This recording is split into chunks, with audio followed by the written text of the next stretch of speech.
Greetings, captains, and welcome to another Starfield ship build guide.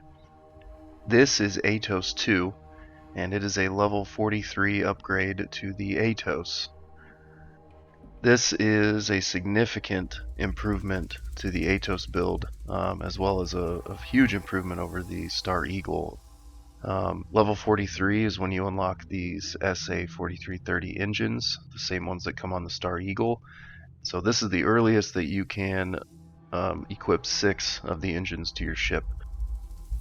This is also an improvement to the weapons as well as the cargo, hauling capabilities, and the defensive capabilities with a significantly upgraded shield. This is nearly as good as the Basilisk, and you don't have to take my word for it. I threw this up against the Ecliptic Battleship Camulus, so if you stick around to the end of the video, you can see what it can do for yourself. Now let's go over the requirements for the Aetos 2. As I mentioned before, you need to be level 43 with 267,000 credits. That's at Commerce rank 4. You need Piloting rank 4, Starship Design rank 4. You need to complete the mission Grunt Work for the UC Vanguard. You also need to complete the Freestar Ranger quest line for the Star Eagle. And of course, to upgrade the Aetos, you need to build the ship. There will be links all over the place. Please check that out if you haven't already. If you haven't checked out the full build guide for Aetos, go and give that a watch so you can see how I corrected the interior and updated the design of the ship. You can build it at 14, and it is valid all the way until level 43. If you don't have the Star Eagle yet, check out the Peregrine build, which is a redesign of the Frontier. If you're already at level 60 or beyond, I have 2 endgame ship builds. This is the Bristleback, which is a dedicated cargo hauler that's capable of giving you 100,000 units of cargo capacity. And we can't talk about the Endgame without mentioning the Basilisk.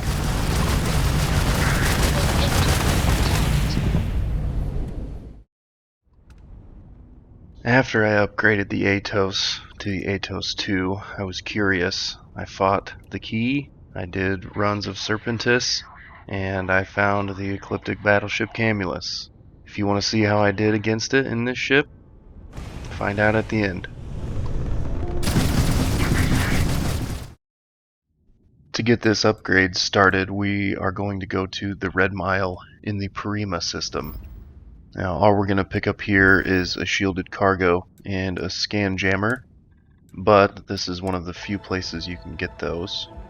So walk back behind the desk and talk to Lon. Just want this day to be over already. Me too, buddy. Take a look and tell me what you need. Get into your ship builder, go to the back of the ship.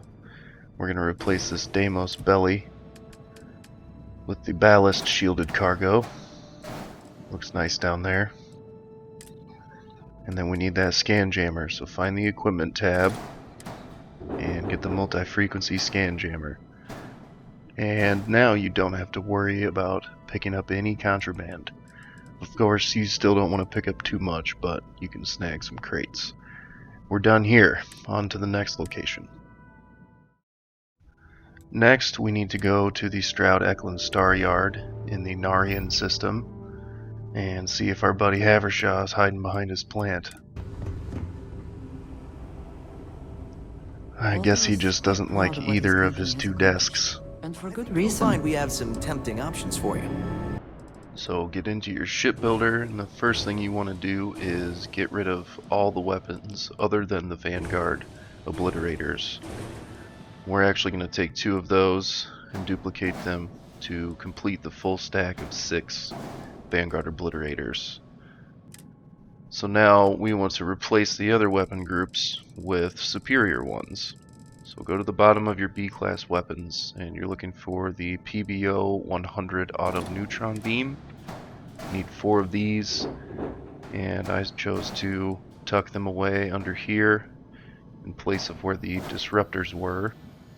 And the second set of weapons we need are the Eradicator 75 MeV auto neutron beams. Get one there and one there on top of the landers. And these have a max power of 4, so we can only use 3 of them.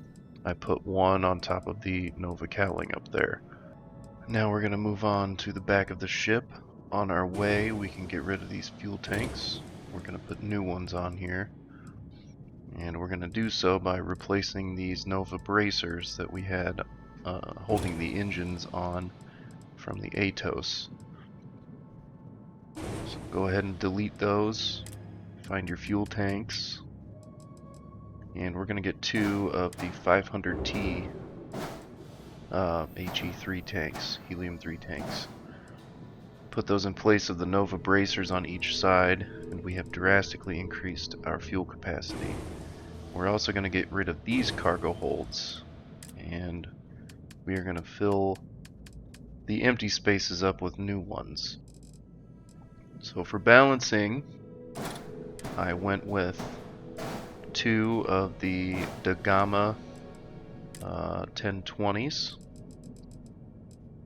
and 2 of the Polo 2020s. Now these increase our cargo capacity by 160, and then our shielded cargo also added 160. So we've increased our cargo capacity by 320 total. Now let's get our last engines on the ship. Go ahead and just duplicate the 4330s. It'll match the color scheme that you used. And put those in place of the Nova radiators that we had on the engine assembly before. I had those Deimos bumpers back there, but I'm going to replace those later in the video. So now we need to move on to our reactor and grav drive. We want to go ahead and delete these, as well as this Deimos hull A that was underneath of our radiator before, because we are upgrading to a Class C just for its power capacity that it provides. This is the highest rated that we have, and it's got the most attachment points on it. You don't really see it, but I do like how solid it looks for where it's going in this ship. Now, if you didn't already know, at level 60 we unlock a Class B reactor that has 39 power. So this ship stands to be upgraded again, but for now this is our best choice. Now we also upgrade to an Aurora 13G grav drive. It has 33 grav jump thrust, and it will still give us the maximum jump range of 30 light years when we're done. Now as far as the shield goes, I've got max rank 4 of anitronic fusion, so I went ahead and used the 28T Defender shield, but that requires a full 12 max power. So if you don't have anitronic fusion, I recommend you just stay with the base shield for power management until you get anitronic fusion. Now here's a quick tip for you. We can install that shield there if we put it on its point first, and then we take this landing gear, move it back into place, and on Xbox use your arrow to flip the variant and then flip it back, and then you want to cancel the change, so hit B and it will stay right where we need it. Now we have what we need from Stroud Eklund, so don't forget to assign your weapon groups. And when you're done with that, we can move on.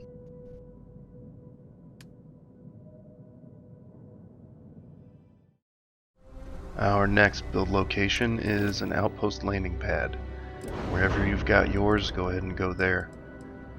Just need to change a few things, just kind of finish up the look of the ship before we call it done. Now since we added that third weapon up there, we actually have 13 total. We need a way to tie that into the exterior design of the ship. And I think my solution is pretty awesome. I didn't think it was gonna work out at first, but in the end I think this is actually a really cool addition to the design of the Aetos and sets Aetos 2 apart from the original build. It also gives us these 2 upper attachment points for our number 5 and 6 Vanguard Obliterators, and I think they look much better up here than hanging down below the cockpit. So move those weapons up there and get your top structural elements complete on the top. And then we just need to do a couple other little things. I actually decided to add some windows to the hab units to make it feel a little less claustrophobic on the inside.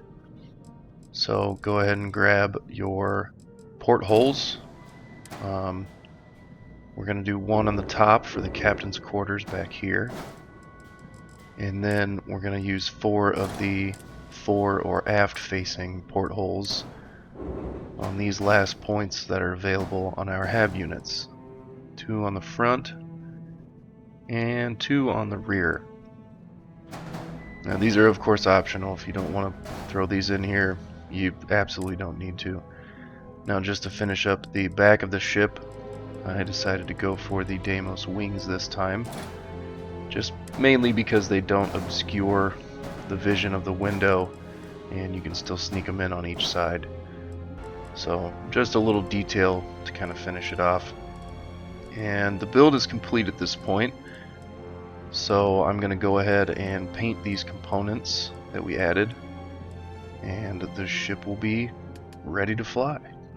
And once you're complete with this upgrade, the ship is now nearly as capable as the Basilisk. It is impressive what it can do, and I can't wait for you to see the battle against the Key, the whole Crimson Fleet, and also the Ecliptic Battleship Camulus.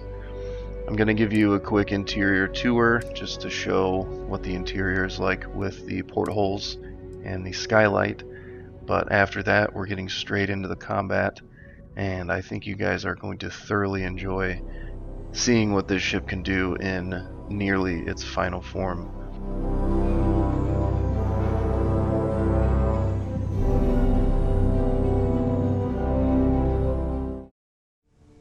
If you've already built the Aetos, then you know exactly what this interior looks like. I just want to run through it real quick so you can see what it's like with some windows. Personally, I don't like having the interior of my ship completely visually isolated from the exterior, but sometimes you just don't have the mass or the attachment points to spare. So I thought it was cool that we had those in both cases on this build, so I went ahead and added them. I put one in each of the 4 corners of the widest part of the hab layout, and I think it's a nice addition.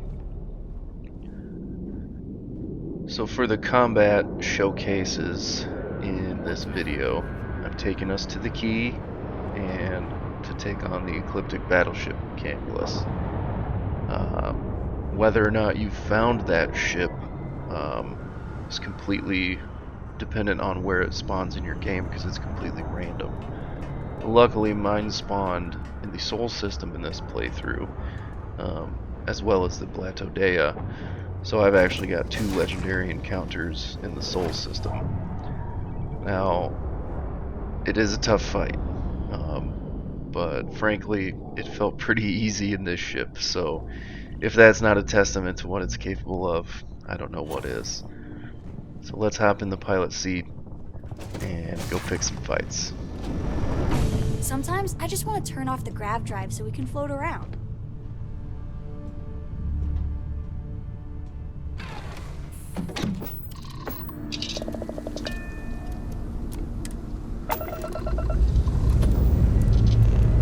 Engines firing. Here we go.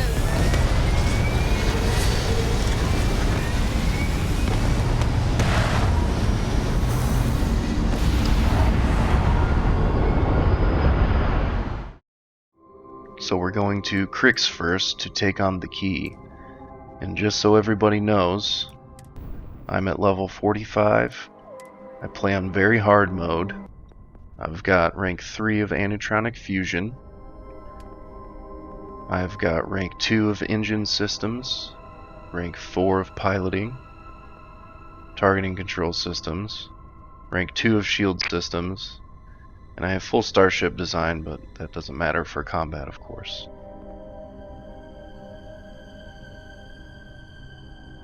Now a quick stat overview and crew overview.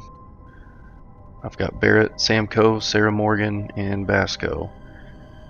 And if I could just get to the first rank of ship command, I could add Omari Hassan. He would be very helpful for this. But with him or not, let's see what we can do. You're going to notice in this footage that I've got a shield equipped that doesn't require 12 power.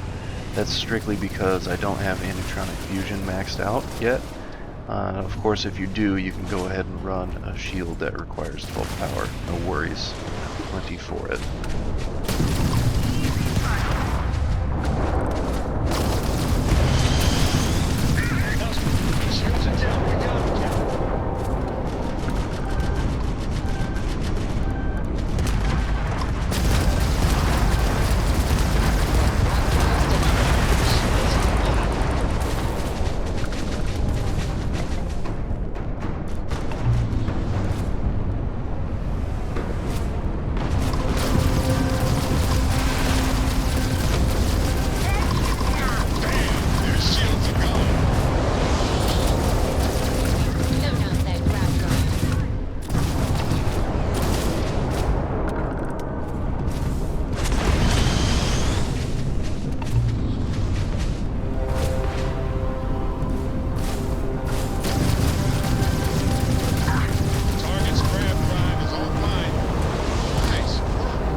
First time taking on the key, I'd say that went pretty well.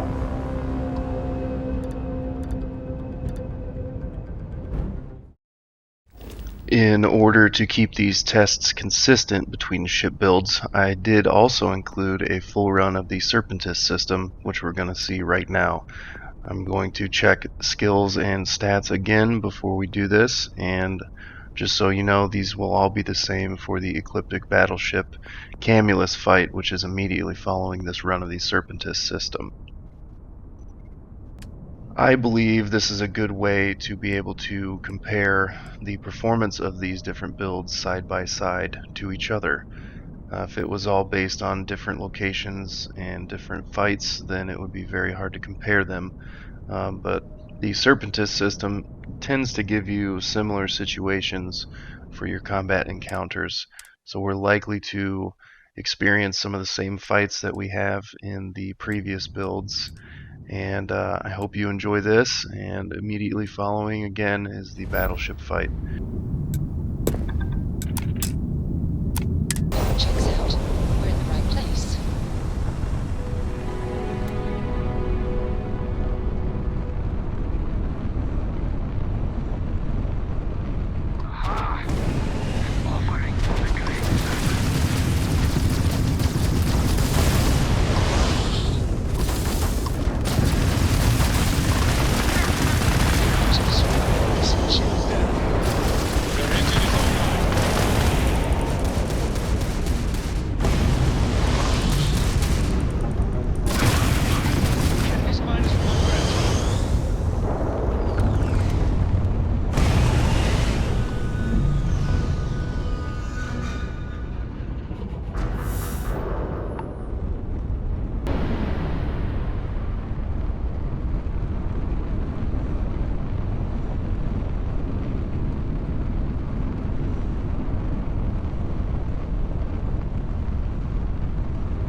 If you didn't already know this, once you locate a legendary ship, it will be marked in your quest. Now, the Blatodea wasn't, and I haven't run into the Varun legendary yet, but the Ecliptic battleship at least is. So, if you ever lose it, find it there. And again, with the skills check, everything is the same except for in this fight, I have maxed out Anetronic Fusion. So I have the 28T Defender Shield for this footage, and you will see how well it works. Crew is all the same still, and I'm still on very hard difficulty. I hope you enjoy this fight. It's a doozy, and thanks for watching. I'll see you guys in the next one. It's all great. Successful job.